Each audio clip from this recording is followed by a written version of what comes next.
Alright guys, this is a game on Game Jolt. It is free and it is called Campfire Spooky Stories, and it may be December. But we play scary games all year round here, so let's get started.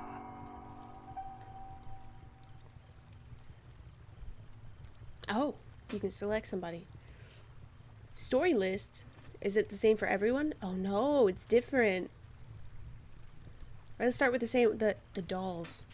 As a child, I was always quiet, and my conversations with others would always end up awkward.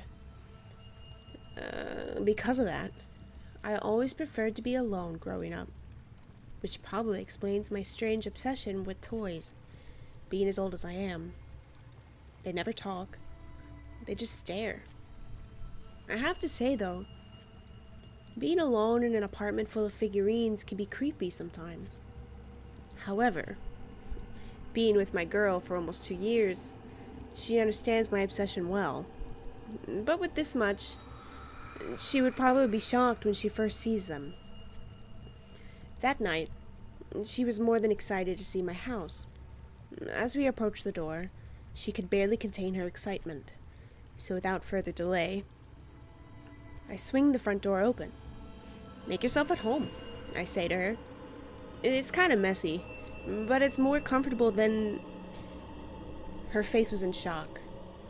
In absolute terror, she started to scream. I tried to calm her, but it just got worse. I was puzzled. Is she afraid of my toys? I understand it's a bit strange, but is it that horrifying? I take a quick look at my house, but there's nothing horrific. I had to calm her down, as the neighbors were starting to come out. With a quick impulse, I quickly drag her in my house as I try to ease her mind. Her screaming just got louder and louder. At this point, I had no choice but to put my hand over her mouth. She watched me in terror with tears rolling down her face. I turned around and they were all staring at me as well. I'm alone again. I placed her doll on the top shelf, above all the others I have dated. Her look made me feel depressed, so I made it face the wall until I was able to get over it.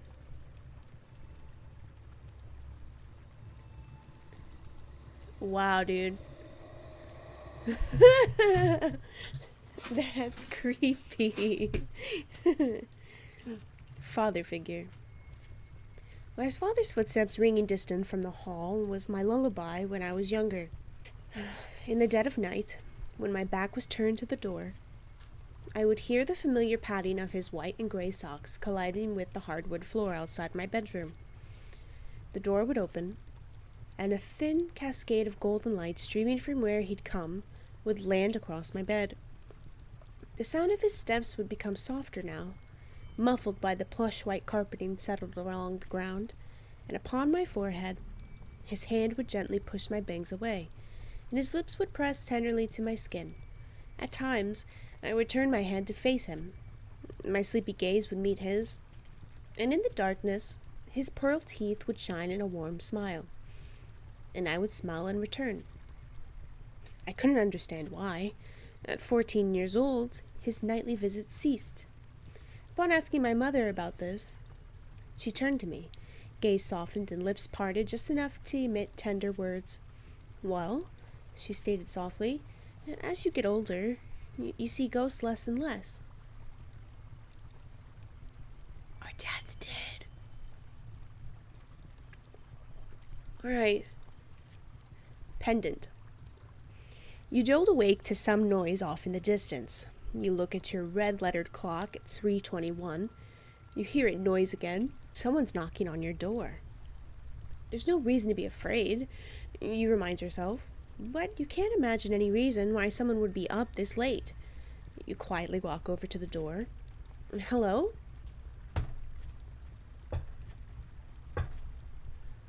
"Hello? Are you home?"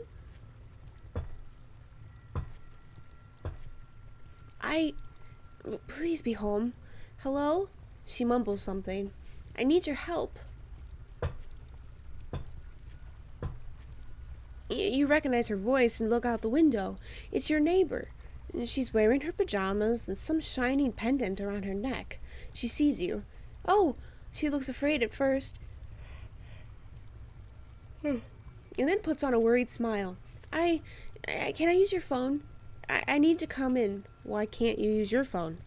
Well, mine is broke. She pauses. I think someone's inside my house. You pause for a moment to look at the fear on her face. When you open the door, it slowly dawns on you. Whoever it is isn't inside her house. He's behind her. And what's shining by her neck isn't a pendant. Ooh, savage!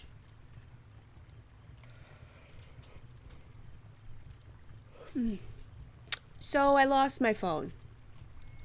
Last night, a friend rushed me out of the house to catch the opening act at a local bar's music night. After a few drinks, I realized my phone wasn't in my pocket. I checked the table we were sitting at, the bar, the bathrooms, and after no luck, I used my friend's phone to call mine. After 2 rings, someone answered, gave out a low, raspy giggle, and hung up. They didn't answer again. I eventually gave it up as a lost cause and headed home. I found my phone laying on my nightstand, right where I left it. Somebody was in your house, bro.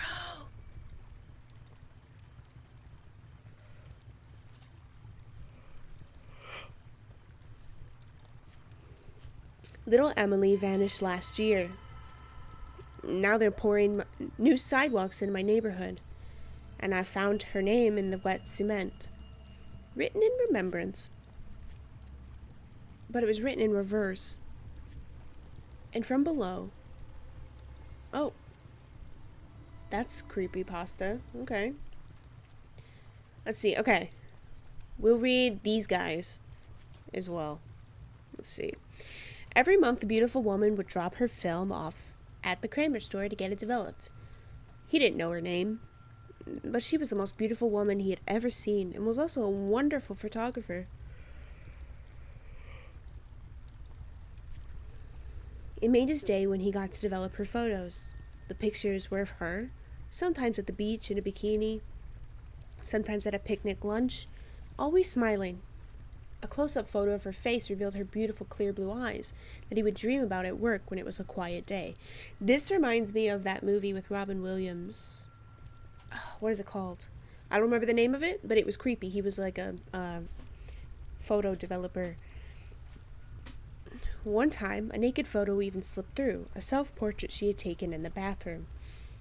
This was before digital cameras, and there was no way to delete photos off the roll. But of course, as he suspected, this one was put in just for him to see. He kept it. 1 month, a man started appearing in all her pictures. This man was smiling too, and hugging her in many of the photos. Sometimes at the beach, sometimes at a picnic. He didn't like that, so he got rid of all the photos with this other man in them. After this, she didn't get her photo developed there anymore. This passed, however, and soon enough photos of her started to come through the shop again. The man she was with didn't appear in the photos anymore, and she doesn't smile much anymore. In fact, she appears to be crying in most of the photos. Most of the pictures are taken from outside a glass window, and the only close-up now of her beautiful eyes is when they're closed and she's fast asleep.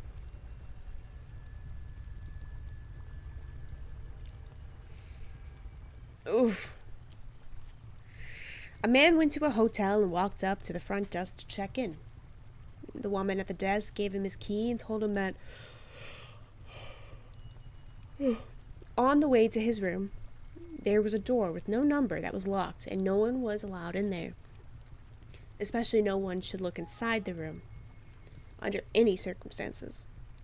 So he followed the instructions of the woman at the front desk, going straight to his room and going to bed. And the next night, his curiosity would not leave him alone about the room with no number on the door. He walked down the hall to the door and tried the handle. Sure enough, it was locked.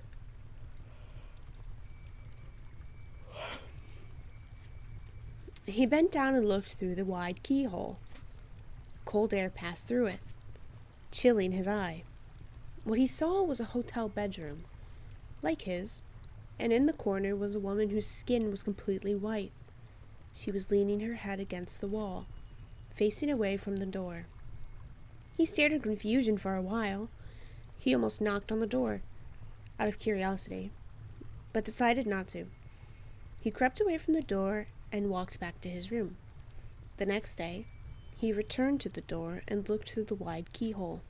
This time, all he saw was redness. He couldn't make anything out besides a distinct red color. Unmoving. Perhaps the inhabitants of the room knew he was spying the night before and had blocked the keyhole with something red. At this point, he decided to consult the woman at the front desk for more information. She sighed and said, "Did you look through the keyhole?" The man told her that he had, and she said, "Well, I might as well tell you the story. A long time ago, a man murdered his wife in that room, and her ghost haunts it. But these people were not ordinary. They were white all over, except for their eyes, which were red. It was her eyeball."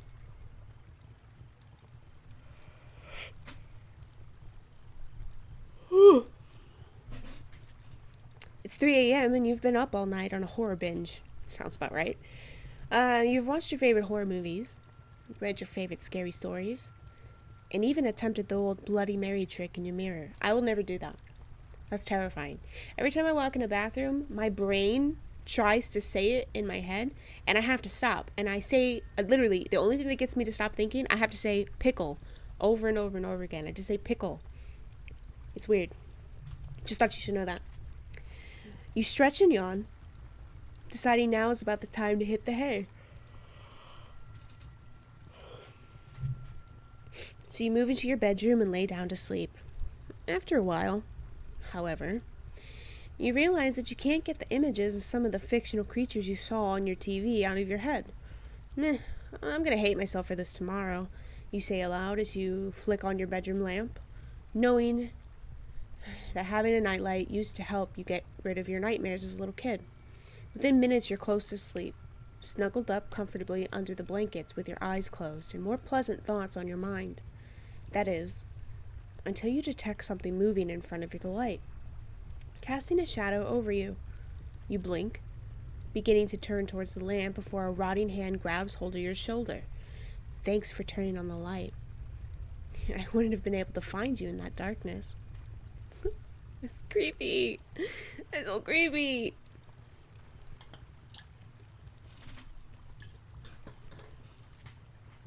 As Jake trudged through the cornfield, he recalled the argument he'd had that morning with his pa.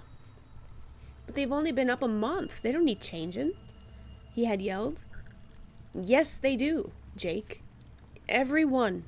And I want that first scarecrow replaced by sundown." He shifted the heavy bag slung over his shoulder. Oh, wait, whoa. Hello? He shifted the heavy bag slung over his shoulder and cursed at himself for not thinking of something more clever to say. He clutched the stepladder in his other arm like a lance and fantasized about different endings to the fight. "I do all the work," he thought to himself. "And just once, I'd like some say so as to how and when things get done." Striding up to the stoic figure, he put the bag down and planted the ladder. Damn things last almost 2 months with proper care, he fumed as he stepped up. He pulled off the garish hood and was met with a chorus of buzzing horseflies. Horseflies suck. Jake had just enough time to see the boy's glazed eyes and the dried blood in his nostrils before the head slumped forward. "Huh," he mused. "Pa was right."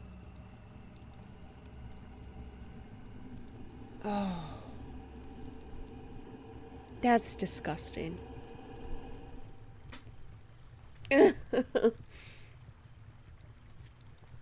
Every time you exhale, a little bit of your soul escapes. Luckily, you almost always inhale it back before anyone else gets to it. Almost. Ever fogged up a mirror with your breath? Don't do that. Ooh! It's creepy! I have done that. I've done that many times. Ooh! Oh god, okay. Oh, how many more are in? Okay. Okay, ugh.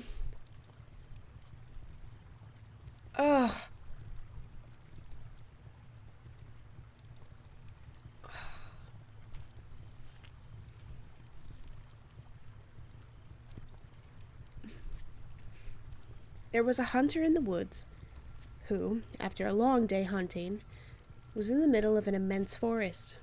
It was getting dark, and having lost his bearings, he decided to head in one direction until he was clear of the increasingly oppressive foliage. After what seemed like hours, he came across a cabin in a small clearing. Realizing how dark it had grown, he decided to see if he could stay there for the night. He approached and found the door ajar. Nobody was inside.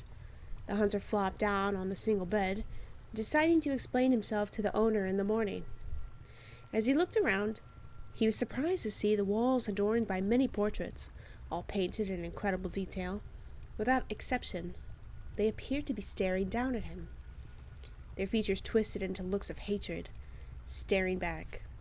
He grew increasingly uncomfortable.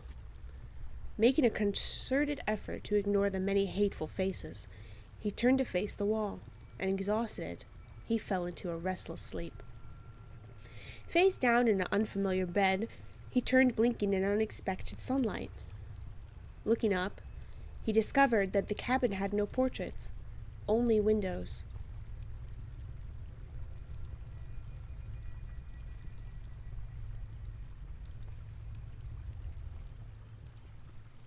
Oof. When you're admitted to a hospital, they place on your wrist a white wristband with your name on it.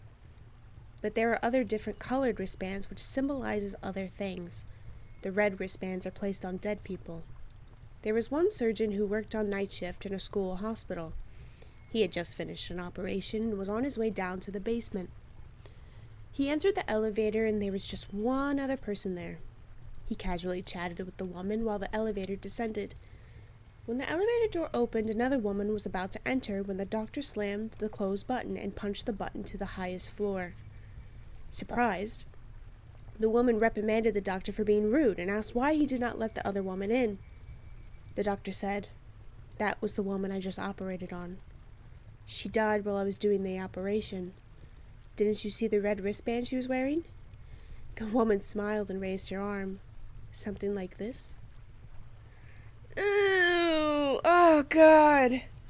Oh, God, it's creepy.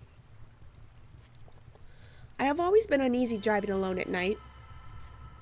It was worse the first few times, when I had just gotten my license, but the nagging fear has never gone away to this day. It's disorienting to look into the mirrors and see nothing, and I mean nothing but the consuming blackness of the night. It makes me hesitant to check the mirrors. Should I see this dark void? Or worse, someone sitting in my back seat staring at me? I've had that feeling a lot too, so I relate. In the summer of 2013, I found myself driving home alone on Highway 902 from a party. It was almost midnight, and needless to say, it was pitch black. As was usual at night, I was on edge. I had the radio off, and could hear nothing but the muffled roar of tires on pavement and the dull hum of the engine. I stole a glance into the middle rear view mirror, and saw nothing but darkness through the back window. I know that I looked backward and saw nothing. I'm sure of it. Just the seemingly endless blackness of the night. I remember it so clearly because not 10 seconds later a car passed me to the left. Headlights on. I had one of those sudden adrenaline rushes, like when you think you see a person outside your bedroom window when it's just a tree. 10 seconds earlier, nothing had been behind me. Suddenly, a car.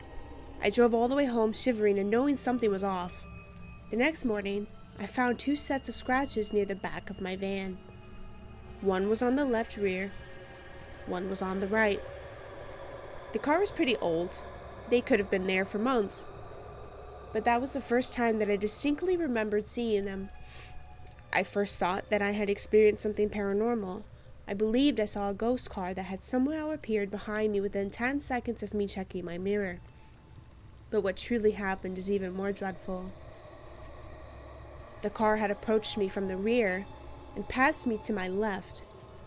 But something tremendously large and as black as the night had been clinging to the rear of my car, obscuring my view through the window and leaving deep scratches on the sides. And I had inadvertently driven it home with me. Ooh, okay, gross. Gross. The doctor pulled the stethoscope ear tips out and hung the device around his neck. Mr. Weatherby, all of your tests have come back negative, and my examination shows nothing abnormal. Adam knew what was coming next. I'm not crazy, doctor. I'm sorry, but there's no physical reason for why you occasionally lose control of your hands. A psychologist can help. I don't need therapy. I need answers. They seem to have a life all their own. I can't hold a job. I'm under investigation for assault. I almost killed my neighbor. This can't go on. I'll try anything at this point. After 2 weeks on a new medication, Adam saw no progress and grew increasingly depressed. He was convinced that despite what the doctor said, it was not a psychological problem. That night, a frustrated and angry Adam sat in a chair and drank bourbon. Drunk and hopeless, he stumbled to the garage and started the table saw, then slowly lowered his wrist toward the screaming blade. Detective Armstrong entered the garage where several uniformed officers stood over the blood-soaked body. So what do we got? So what do we got, he asked, taking in the blood-splattered scene. This is a weird one, Detective. How so? Take a look at the body. He apparently chopped off his hands with the table saw and bled to death. Armstrong knelt down. And? When we can't find his hands anywhere. Someone took his hands. Oh. There was no pearly gate. The only reason I knew I was in a cave was because I had just passed the entrance. Because the rock wall rose... Okay, hold on.